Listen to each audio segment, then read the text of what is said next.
Hello and welcome. No mai haere mai. The Mars retrograde in Gemini 2022 to 2023. The Mars retrograde occurs about every 2 years, and this time it's occurring in the sign of Gemini. This is an important inner planet, so this is of interest to us all, but it's of particular interest to the Geminis out there, or to anyone who has planets in their personal astrology between the degrees of 8 and 25 of Gemini. It's also important to those of us who have an Aries or Scorpio ascendant because Mars is your ruling planet, so it is the representation of you in your chart. Let's have a look at what's going on. Today, Mars made his ingress into the sign of Gemini, and influence that will become very familiar to us as the transit will continue for the next 7 months. This is an unusually long sojourn for Mars, who typically takes about 6 weeks to travel through a sign. The reason for his extended transit is because of his upcoming retrograde.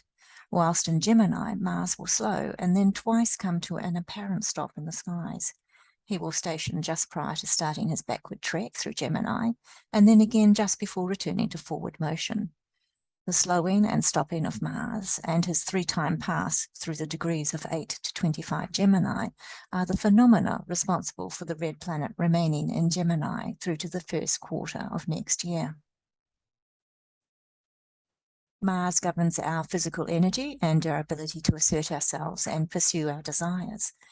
In expressing his will, Mars is unafraid to move into passion, anger, or force on occasion. And when he is in Gemini, the pace of life quickens, except for during the period when Mars is retrograde, and even then, a lot can be occurring under the surface. In this socially precocious sign, Mars could be very busy indeed, although perhaps a little scattered, as either through desire or necessity he pursues multiple projects at once, or his wants change, then change again. There could be some volatility. As we move past September 4th, when Mars is in pre-retrograde shadow, we can take note of what or who occupies us, but we ought not to get too attached. There's a good chance that we may need to revisit these themes, or we may feel very differently about them by the time we move into March of next year. All Hallows Eve, October 31st, could be a key date, particularly if we have planets or angles in our personal charts near 25 degrees of Gemini, or near the same degree in the signs of Virgo, Sagittarius, and Pisces. This is the day Mars reaches his retrograde station. His significations are therefore strengthened. Watch out for some heat or action around this time. The opposition of Mars with the Sun indicates the halfway point in the retrograde journey and is often associated with a subtle turning point, even if just through personal realization.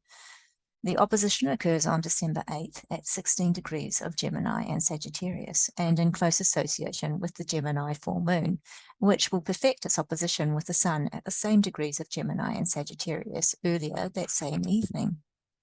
This strengthens the possibility of insight, since the full moon often offers an aha moment. It is also associated with illumination and culmination. Another key date is January 13th, 2023, when Mars makes his direct station at 8 degrees of Gemini. His significations are again strengthened and may be particularly relevant for those of us with planets or angles in our personal charts near this degree in the mutable signs of Gemini, Virgo, Sagittarius, and Pisces. By March 16, 2023, Mars will move free from his retrograde degrees, and by March 25th, he will at last depart the sign of Gemini. This slide here summarizes those key dates and degrees. Well, I hope you enjoyed this, and thank you for your time. If you'd like more of this content, think about subscribing to the channel, and clicking that notification bell will let you know when there's new material to watch. Noho oro mai. Stay well. Goodbye until next time.